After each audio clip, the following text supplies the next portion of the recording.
G'day guys, welcome back to the Rugby League Guru podcast. This afternoon's episode brought to you by Neds, our official partners for season 2024. Make sure you jump onto the Neds app, follow along with all of my bets and the About Even Boys bets throughout the entire weekend, every single round as well for the remainder of the NRL season. Obviously guys, prices are subject to change each and every week. T's and C's apply. Now we are going to have a look at some of the questions that were sent into the Roo Crew this week, go through and give our answers to those. Some really interesting ones, some like breaking news over the last 24 hours or so as well. A lot of news around Brian To'o, Blaze Talangi, essentially a lot of questions about those guys. So we're going to get stuck into all of those and answer some of those questions. So the first one comes from Gary, who is playing 5'8" for the Panthers next year. Very interesting question. I've heard that Blaze Talangi is going to be the guy. They've got a number of options there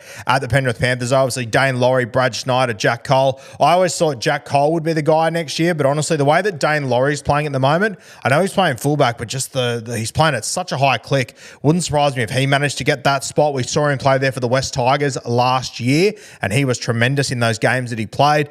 But for me, I'm hearing more and more that Blaze Talangi is a serious chance to land at the Penrith Panthers. And if so, I've always said I think fullback and 5'8" are his best positions. He's played a bit of centre and whatnot, and I think people kind of sleep on how good he could be if he was in the spine. I think him landing at the Penrith Panthers at 5'8", it could be an absolute game changer. And I think he could bring a lot more to the Penrith Panthers than what people probably realise at the moment. I don't just think he'd be filling a spot there. I think he could genuinely turn into a superstar in our game. So I think he would be a great signing for the Penrith Panthers, even if they maybe have to pay a little bit overs, which I don't think they will. Surely they're saying to Blaze Talangi, hey, we're going for our fourth prem in a row. We could be going for our fifth next year. You can be the 5'8" next to Nathan Cleary, the best halfback of the modern era.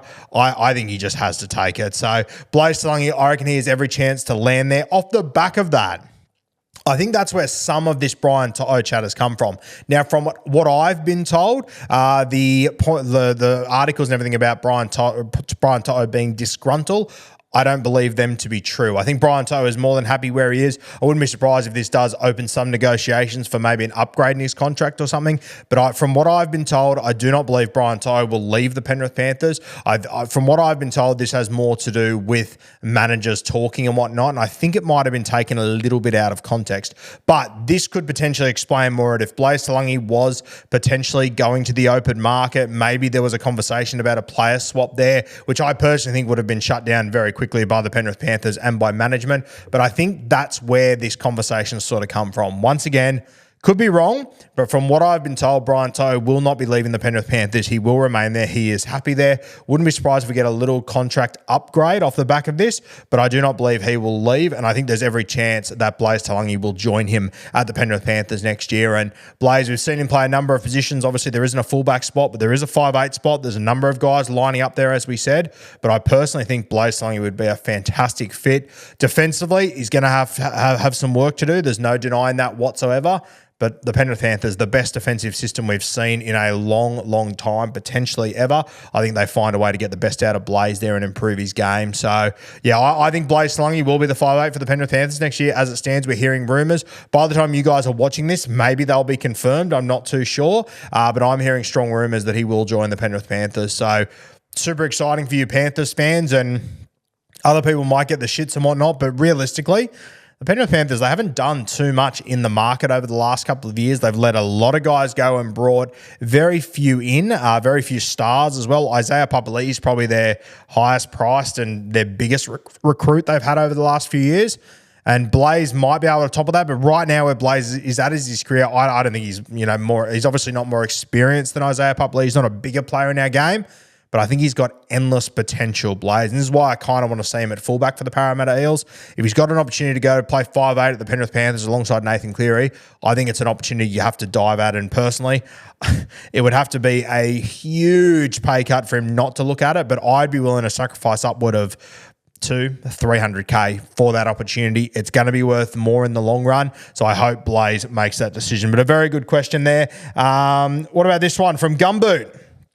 If you were to support an NRL team, who would you most likely support? Souths forever, Queensland never. Yeah, look, for me, it'd be pretty tough to support a Queensland team. I'll say that straight away. My wife is a huge South Sydney Rabbitohs fan, as is her entire family, and sort of a deal between me and my wife that our kids will go for South Sydney, so I will allow that. But I obviously don't go for Souths, as you guys know, but I do like the South Sydney Rabbitohs as a club. I've always had, positive feelings about the Melbourne Storm and how they've built their system and whatnot. Potentially in the future, if a new franchise comes in similar to the Dolphins, I'd never go for a Queensland team, obviously, but if a new team came in, maybe I'd have a look at that. But honestly, I don't think I could ever really go for a team. And I think even if I did, it'd be really hollow, realistically. So I don't see myself ever really going for a team. I think it'll just be the New South Wales Blues for me. But outside of that, I don't see myself going for a team. Maybe a new side, but once again, it'd be pretty hollow, and I don't think I'd have that much passion for it, realistically. From Winston Neville, this won't shock anyone. Do you believe in the Doggies 2024 theory? Isn't it crazy how it's all playing out? We saw all off-season, all these theories about how, every season that finishes in a 4, they win one, then they lose one, they win one, then they lose one. They're due to win this year, and it all just starts to line up. I think there was something about an Olympic year or something as well. It is crazy, and obviously when you want to look for these things, you can find them. But the stuff with the Canterbury Bulldogs is a little bit eerie, to be completely honest with you. And the way they're going at the moment, I find myself more and more each and every week with Canterbury asking why not? Why can't they win this premiership? They are, a top 2 or 3 best defensive side in this competition. We don't know if they've got another level to go to come finals. I hope they do. They need to get everyone fit and ready and available. But they've got big game players in this team that, granted, they don't have much finals experience, but between Matt Burton, Stephen Crichton, Josh Adokar, they've got a lot of big game experience in certain players that have gone deep into finals and won a few premierships between them. So why not the Canterbury Bulldogs? Honestly, it's a question I keep finding myself, and what a storyline it would be for them to come from where they finished last year, the worst defensive team in the competition, to going deep into the finals this year. I think it'd be tremendous. Personally, as per every single year, I think you have to finish top 4 to be a serious chance in this competition, so the Bulldogs need to keep winning over the next few weeks. Their draw isn't too bad. I back them to win most of them. I think it just depends what happens between the Roosters and the Cronulla Sharks, who are in the top 4 at the moment. The Sharkies have a good draw as well. If they play just 8 out of 10 football, I probably don't see them losing too many games on the run home. The Roosters have a bye, and they're a fantastic footy side. So that's going to be the big challenge for Canterbury. But most teams are asking why can they win the premiership. I'm starting to look at Canterbury and go, why not? What's holding them back? And I could give you a heap of reasons why, but I would have given you those same reasons during the regular season why they won't play finals. They're short on middles. Sweet. They compete with the best teams time and time again. The halves got enough experience? Probably not on paper, but once again, they compete with the best teams. Do they have a superstar fullback? No. Connor Tracy just absolutely blitzed the Brisbane Broncos and Reece Walsh. They've got depth in the outside backs, depth in the forward pack is a question mark. But once again, every single player that comes in for the Canterbury Bulldogs does a job every single week. So the question for me, once again, why not the Canterbury Bulldogs? If I was a Doggies fan, I would be super, super excited heading into the back end of this season. And the reality is you don't play over the weekend. You played some of the most exciting footy I've seen this year, but you're not the flashiest team in the world. You play gritty footy, which at the end of the day, that's what happens come finals time. That is September footy. You need to bite down on the mouth guard and grind teams down. And that's what Canterbury do week in, week out, maybe for a lack of, superstars in their team and whatever. But if they can make it work, why not in September? Why can't they galvanise for 4 weeks and try and bring it together? It's obviously easier said than done, 100%. But yeah, honestly, all these eerie patterns and all this sort of stuff, it's now being backed up with how they're actually playing their football. And the hallmark of the Penrith Panthers over the last few years, we want to talk about Nath and Dill and Jerome, all these attacking players. At the end of the day, they're the best defensive team in the competition. They have been 3 years running, and they've won 3 comps in a row, and they've been very good defensively. Probably outside of the Broncos grand final. 3 grand finals in a row, they've been very good. And even that Broncos game, that was against one of the best attacking sides we've ever seen as well, who had a very good night. They would have given it to most teams on that grand final night. So, yeah, incredible stuff. Why not? Why can't they? That's my question. All right, let's move to the next one. So Nicholas Turner, what's your thoughts on this Brian Toto situation? Do you think he stays or leaves? I'm a Tigers fan and would love him to come, but I'm still not quite sure. It's interesting if Blaze signs with the Panthers as reported. Fingers crossed he comes over. As I said, Nick, earlier, mate, I don't think he's going to leave the Panthers. I think Brian Toto and Blaze will both be at the Penrith Panthers next year. I think this is just a little bit of miscommunication and taking out of context of managers' conversations, but we will see. I will say this as well. People just saying that Danny Weidler made this up. Journalists don't just make things up. Danny's been in the game for a long time because he's one of the best at what he does. He hasn't just made this up. I think there would have been a little bit of smoke there, but I just think it's potentially been taken out of context. So, yeah, I think Brian Toto stays. I also think Blaze will be there next year. I think they'll both be in that Panthers side. Rowan Douglas, the year is 2040. A player currently playing in 2024 has just been named an Immortal, and it's not Nathan Cleary. Who would you be the least surprised by? Now, a great question. Personally, I don't think there's a correct answer. I don't think there's anyone else in the game outside of Nath that I could look at right now and say I think there's a chance that they could be an Immortal of our game. I don't think there's anyone that could get in front of Nath at this point. So this is a big hypothetical. I think if someone was to do it in 2024, it might be someone that we don't know too much about yet or is just coming into the game, maybe like a Mitch Woods at the Canterbury Bulldogs, for example. Once again, I'm not saying I think he'll be an Immortal. That's fucking ridiculous. What I'm saying is that I don't think there is someone other than Nath that right now I could see achieving that. So someone's going to have to really jump out of the ground. Someone's going to have to absolutely explode. And realistically, to be that dominant in this era and get in front of Nath as an Immortal, he's just won 3 comps in a row, 2 Clive Churchill medals. You're going to have to go on one of the most incredible runs ever. If Jerome Luai was to go to the West Tigers and win another 3 comps in a row, all of a sudden we're having that conversation. A wild hypothetical that I do not think will happen. But at the moment, I can't really see anyone other than Nath unless it's someone we don't know yet, in which case the next 20 years probably isn't enough time for them to become an Immortal. So I really don't think there's an answer for that, to be completely honest with you, mate.